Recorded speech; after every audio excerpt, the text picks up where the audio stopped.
राजीव, मैं आपके पास आ रही हूं और आपसे मैं सीधा समझना चाहूंगी, क्योंकि आप 4 राज्यों का जिक्र लगातार लोकसभा चुनाव के नजरिए से करते रहे। कितने इंपॉर्टेंट ये राज्य हैं अगर दिल्ली तक पहुंचना है, दिल्ली का रास्ता अपना क्लियर करना है। महाराष्ट्र, बिहार, यूपी, बंगाल, अगर इन चारों ही राज्यों में हम देख रहे हैं तो यहां तो इंडिया गठबंधन की जो रफ्तार है सीट शेयरिंग को लेकर, जो गाड़ी है, वो तो पटरी पर लौटते हुए नजर आ रही है।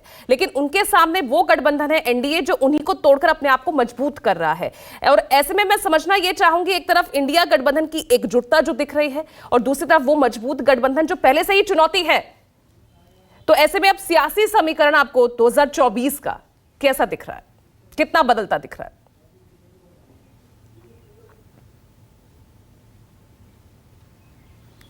देखिए पूजा, जिन 4 राज्यों की मैं बात करता रहा हूं उसमें बंगाल, बिहार, उत्तर प्रदेश और महाराष्ट्र की हमेशा बात करता हूं, जहां पर पिछली बार एनडीए का बहुत शानदार प्रदर्शन रहा था।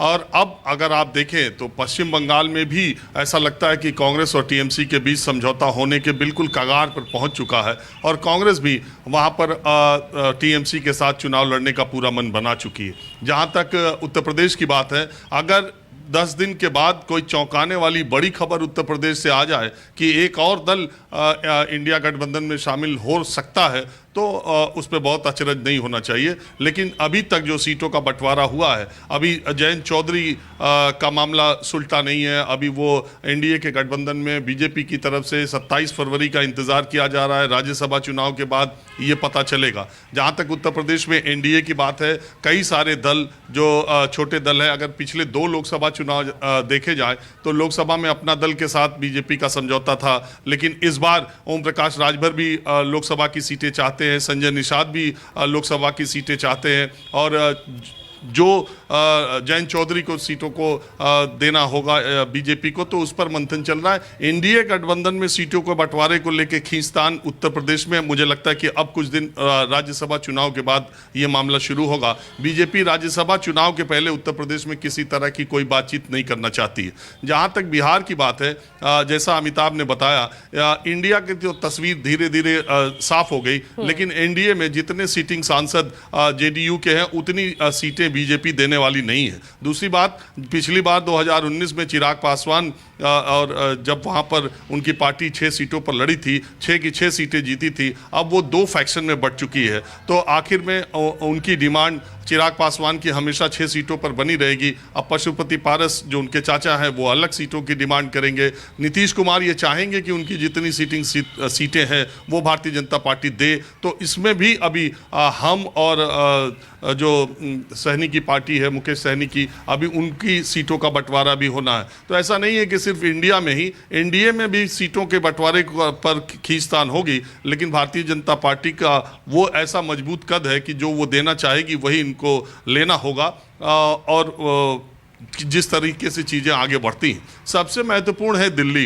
अरविंद केजरीवाल गठबंधन, इंडिया गठबंधन के नेताओं में मुझे लगता है कि अरविंद केजरीवाल सबसे आगे निकल गए। बार बार उनकी पार्टी की तरफ से कहा जा रहा था कि वो 1 सीटों से ज़्यादा कांग्रेस को दिल्ली में नहीं देंगे, लेकिन 3 सीटों को देने के लिए वो तैयार हो गए हैं। अभी इस कार्यक्रम के बाद इसकी आधिकारिक घोषणा भी आम आदमी पार्टी और कांग्रेस कर देगी। लेकिन सवाल ये उठता है कि आम आदमी पार्टी और कांग्रेस मिलकर दिल्ली की 7 लोकसभा सीटों पर बीजेपी को कितनी टक्कर दे पाएंगे। अगर 2019 के रिजल्ट्स को आप देखें तो 56% वोट अकेले भारतीय जनता पार्टी को मिला था और 40% के आसपास इन दोनों को मिला करके अगर आप लोकसभा सीटों के हिसाब से भी देखें तो ज्यादातर वहां की लोकसभा सीटों पर बीजेपी को अकेले मिले मत आम आदमी पार्टी और कांग्रेस से ज्यादा है। ये दोनों मिल जाएंगे तब उस जीत का अंतर कम हो सकता है, लेकिन क्या सीटों में ये परिवर्तन होगा ये भी देखने वाली बात होगी। लेकिन इतना जरूर है कि दिल्ली की 7 लोकसभा सीटों पर 1:1 यानी एक